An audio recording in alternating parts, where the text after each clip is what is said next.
చూసారా? చూసాం మేడం. ఎలా అనిపించింది? బాగుంది మేడం. అంటే ఇది చూసినట్టయితే మనకి ఇంతకు ముందు చూసిన దాని లెక్కనే అనిపిస్తుంది. పెద్దగా ఎఫెక్ట్స్ అనిపించట్లేదు ఏమో మేడం మాకైతే డెవలప్ ఏదో బాగుంది. దానిలో ఉన్న డైలాగు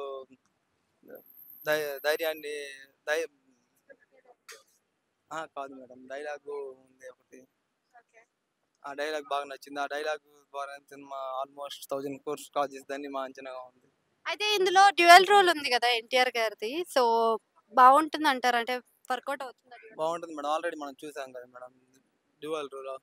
కొరటాల శివది ఇంతకుముందు చూసిన 'ఆచార్య' సినిమా అయితే ఫ్లాప్ అయింది గదా! మరి ఇప్పుడు వచ్చే ఈ 'దేవర' సినిమా హిట్ అవుతదా? అది కూడా పాన్ ఇండియన్ లెవెల్. పాన్ ఇండియాలో ఖచ్చితంగా హిట్ అయింది మేడం. ఆల్రెడీ కోటాల శివ, ఎన్టీఆర్ డైరెక్షన్‌లో మనం 'జనతా గ్యారేజ్' మూవీ చూసాం. అది బాగా బ్లాక్ బస్టర్ అయింది. దానికి మించి ఈ సినిమా ఉండబోతుందని మా అంచనా మేడం. ఆల్ అంటే 'ట్రిపుల్ ఆర్' తర్వాత చాలా గ్యాప్ వచ్చింది గదా!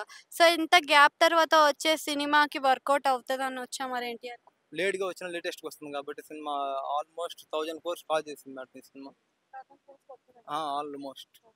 అయితే 'దేవర' సినిమా ఎన్ని రోజుల నుంచి చూస్తున్నట్టయితే 2 పాటలు 3 పాటలైతే వచ్చినాయి గదా! అందులో మీకు ఏ పాట నచ్చింది?